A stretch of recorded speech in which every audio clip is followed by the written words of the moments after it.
Hi, Kim Dodsworth, Queensland storyteller, with yet another quality story for you. Today's story, A Lost Father by Annie Collins of Melbourne, is a reminder to those of us who still have a place in the world, large or small, that there are many who have lost their way.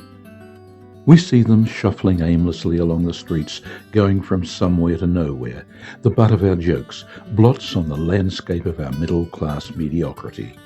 We forget that they too have a right to be respected, to be listened to be helped. That's what our writer today, Annie Collins of Melbourne, has done, and done beautifully, I might add. This is Annie's second story with us. The first was called Cave, and we broadcast it a few months ago. We sincerely hope there'll be more. Red and black. The colour of the old man's op-shop footy jacket. Head down, one hand in his frayed pocket, he limps along Fitzroy Street. His elbow is occasionally jostled by the Sunday afternoon throng, and the cigarette in his gnarled fingers is dropping flakes of ash with each step. He hears a call from up ahead and lifts his head. A smile spreads across his face, revealing mottled brown teeth. There's a gap in the front where he once tried to prise open a beer cap. He lifts his arm and stiffly waves at a young bloke who was sitting with a bunch of mates outside the Metropole. They're sipping beers, enjoying the last of autumn's sunny days. "Hey, Bill, how's the team going?" Bill gives him a one-fingered salute. Get stuffed, the lot of you. "Come on, mate. Only a 32-point loss yesterday. Things are looking up." The young bloke guffaws with his mates. Shut your face, you one-eyed idiot. If you weren't such a girl, I'd clobber you. "Come on, Bill. Have a cold one with us." Nah, me pension's nearly gone. Catch you next week, maybe. "Don't be an old woman. I'll shout you one." The young bloke nudges a mate. "Go on, get him a pot." Bill keeps walking. I told you, get stuffed. I'm not a charity case. Look after myself. He chucks his cigarette butt in the gutter and plods on. He waits at the Canterbury Road pedestrian crossing, befuddled by the noise of the traffic. It's bumper to bumper. Bloody Sunday tourists, he thinks. The lights change and the clacking noise speeds up. The rapid tempo makes him hurry his shuffle, afraid he doesn't have enough time to reach the safety barrier. He's just in time to catch the lights, and he crosses to the island tram stop. He sits, pulls his jacket closer, and squints as he scouts the sky. He eyes the young girl beside him.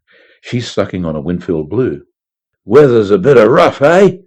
Sun's trying hard, but the wind's a bit off. The girl looks sideways. Bloodshot eyes peer at him through a black shaggy fringe. He's about to say something derogatory about her thick eyeliner and the metal studs in her nostril, but he decides to change tack. "Bot me a ciggy, would you, love?" She sneers at him. "Come on, love. Good-looking sort like you must have a kind heart." The girl turns and picks up her satchel. He thinks he's in luck. An eddy of dust flies around them as the tram pulls up. The girl takes a couple of quick drags on her cigarette, then discards it on the cement. Her Doc Martens clang on the metal tram steps, and Bill watches for a glimpse of knickers beneath her microskirt. He's sure they'll be black. No luck. He waits for the tram to move off, then bends down. Waste not, want not. He picks up the cigarette remnant and brushes off a bit of dirt. The black cherry lipstick on the filter doesn't bother him. Good as new. He mumbles and wanders back across to the main strip, puffing on his score. Down at St Kilda's Macca's, his grubby hands leave smudges on the plate glass window. His eyes move from table to table, watching families and young folks scoffing their prefabricated lunches, put together by pubescent staff with toothy grins or 20-somethings with grey faces, the result of fronting up to work straight from last night's rave. He homes in on a lone dad and his son. The chubby preteen has insisted on ordering a Big Mac meal, and now he's having trouble finishing it. Bill watches the dad's lips move, berating his son while helping himself to the boy's French fries.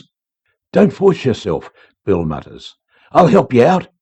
He limps around to the entrance, and stepping back to let a gaggle of uniformed netballers spill out the door, he waits patiently, then slinks into the restaurant.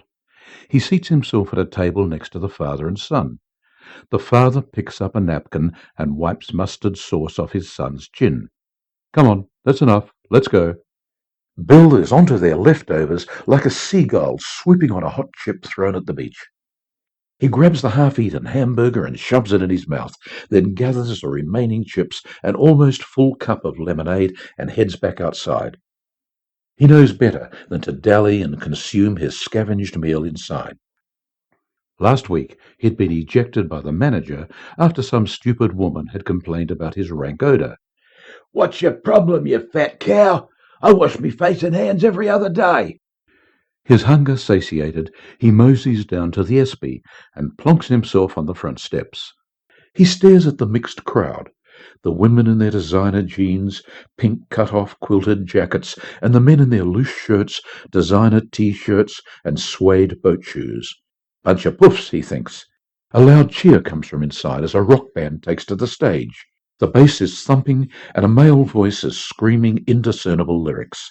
Bunch of crap, he thinks, remembering the buzzing jazz bands that used to draw crowds back in the 60s when he'd frequent the Snake Pit bar and hang out with the off-duty prostitutes. He could afford to utilize their services in those days. Not anymore. To his left, a woman stands up and grabs her handbag. "Lou," she announces to her friend. "Back in a minute." "Hang on," her girlfriend says. "I'll come with you." She empties her wine glass, pushes a chair back, and follows her friend. They're deliberately oblivious to him, giving him a wide berth as they climb the stairs. Halfway up, one of them pauses to speak to a waiter. "Dal, another bottle of Sauv Blanc, please." She points to their table. The waiter nods, delivers the meals he's carrying, and takes an order from another table before going back inside. Bill waits. Hurry up, he mutters. He wipes his sweaty palms on his jeans. He'll need a good grip. Another couple arrive and head for the vacated table. "Oh, I think someone's still sitting there," says the female. "How about over there?" Bill chews on a bitten-down fingernail. The waiter reappears with the wine and places it on the women's table. A patron beckons and he obliges. A bikie coasts past on a Harley. The fat noise of its rumbling exhaust make all heads turn towards the sound. Bill doesn't hesitate. His speed belies his arthritic joints as he jumps up, snatches the bottle, and stuffs it inside his jacket. He's gone before anyone notices. It's getting dark as he pushes open the gate to the rooming house. The weatherboards are decaying, the windows filthy and cracked, but it's better than other places he's been. He squats to pick up a copy of the Leader newspaper, which he's dropped from the bundle he has tucked under his arm. He won't need them, but it's a habit he's formed from surviving on the streets.